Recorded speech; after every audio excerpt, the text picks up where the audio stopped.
Hello students, मैं हर्षराज पीएसबीआई के तरफ से आप सभी के साइंस का टीचर स्वागत करता हूं आज के इस नए वीडियो में। आज के वीडियो में हम लोग कुकिंग फूड के बारे में बात करेंगे। ठीक है, पिछले क्लास में हम लोगों ने कुकिंग फूड के बारे में जाना था और आज के क्लास में हम लोगों को भोजन को कुक करते टाइम, यानी कि जब भी हम लोग कुकिंग कर रहे होते हैं उस समय हमें किन किन बातों का ध्यान रखना जरूरी है, इसके बारे में आज के क्लास में हम लोग बात करने वाले हैं। तो चलिए, आज का क्लास शुरू करने से पहले हम लोग पिछली क्लास को एक बार रिपीट कर लेते हैं।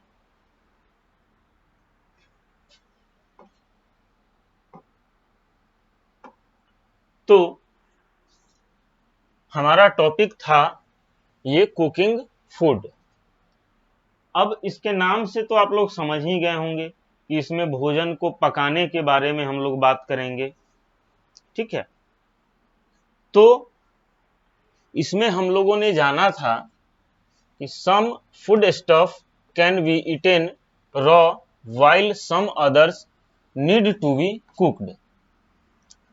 अब कुछ भोजन जो हैं उन्हें हम लोग कच्चे खा सकते हैं और कुछ भोजन जो है उन्हें हमें पकाने की जरूरत होती है।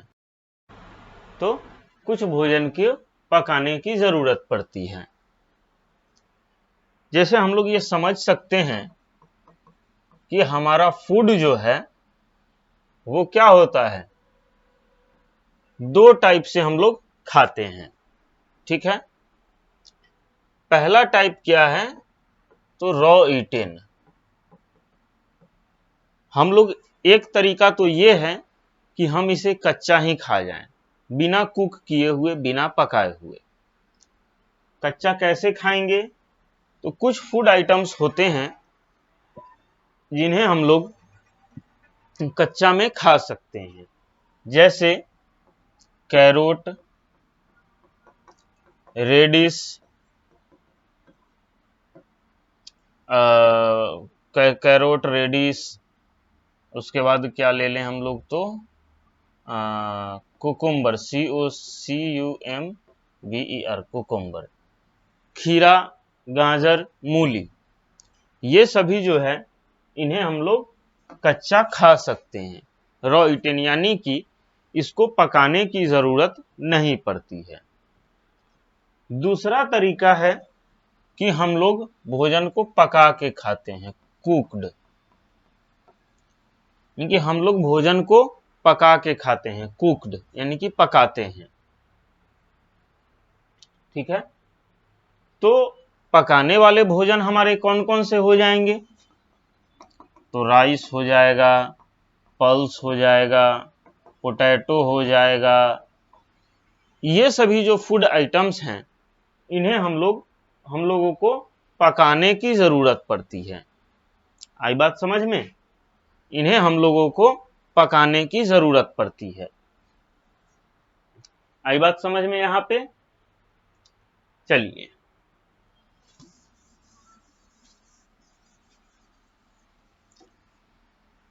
अब इसमें हम लोगों को देखना है कि कुकिंग आखिर प्रोसेस क्या है, बनाने का प्रोसेस क्या है, कुकिंग में होता क्या क्या है। तो कुकिंग जो है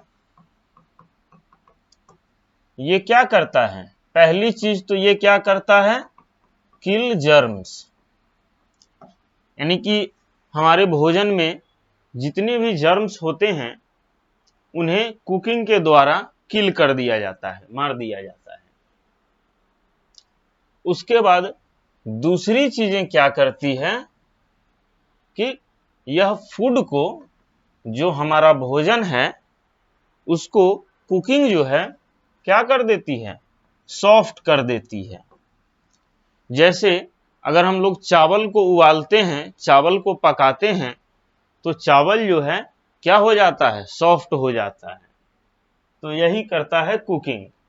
कुकिंग जो है हमारे फूड को सॉफ्ट कर देता है। सॉफ्ट करने के साथ साथ टेस्टी बना देता है, TASTY, टेस्टी बना देता है। ठीक है, यानी कि हमारे भोजन को मुलायम के साथ साथ स्वादिष्ट भी बना देता है। स्वादिष्ट बनाने के साथ साथ ये क्या करता है, इजी टू डाइजेस्ट भी बना देता है, जिससे हमारा भोजन जो है आसानी से पच जाए। क्लियर है? अब while cooking the food must keep in mind the following things, यानी कि जब भी हम लोग भोजन बनाते टाइम हमें इन सभी बातों की जरूर ध्यान में रखना चाहिए। तो देखते हैं कौन कौन सी बात है जो ध्यान में रखने हैं।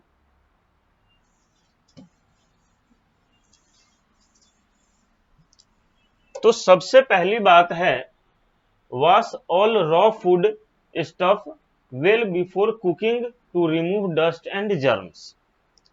सबसे पहला क्या करना है कि रॉ फूड यानी कि जो भी हमारा कच्चा भोजन है उसको क्या करना है, वॉश कर लेना है। वॉश वेल यानी कि बहुत अच्छी तरह से उसे धो लेना है। धोने से क्या होगा कि डस्ट एंड जर्म्स जो हैं वह धुल जाएंगे, वॉश या रिमूव। ठीक है, रिमूव हो जाएंगे। जो भी हमारे कच्चे भोजन पे जो भी डस्ट या जर्म्स, गंदगी या धूल मिट्टी जमी हुई है वह धुल जाएगी, साफ हो जाएगी। आया हमारा पहला बात ध्यान में। अब दूसरा क्या ध्यान में रखना है, do not discard the water in which pulses और लिगम्स are soaked as it.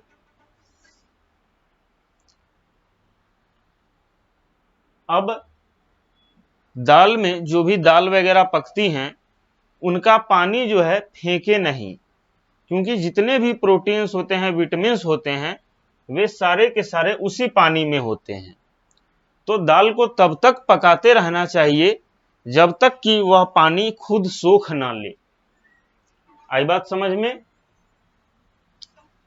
Soaked it contain vitamins, use this water while cooking. यानी कि ये जो पानी खुद ब खुद जो सोख लेता है तो वह सारा विटामिन्स, प्रोटीन्स, न्यूट्रिएंट्स जो हैं उसमें चले जाते हैं।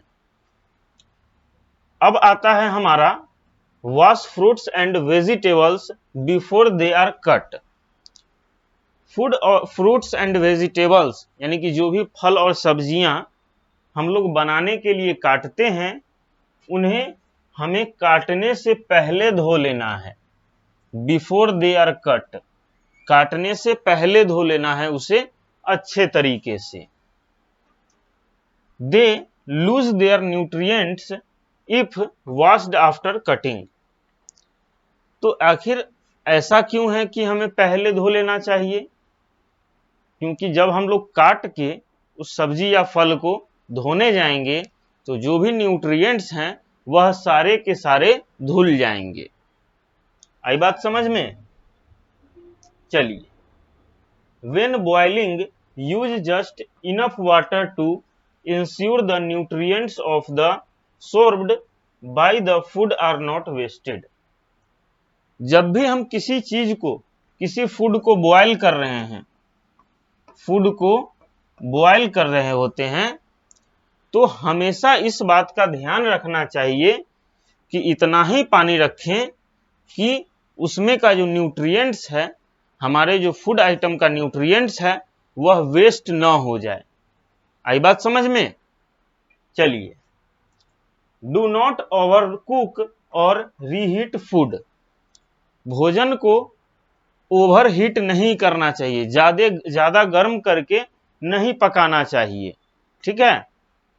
और रीहीट यानी कि एक बार बने हुए भोजन को दोबारा गर्म नहीं करना चाहिए। आई बात समझ में? It destroy all the nutrients.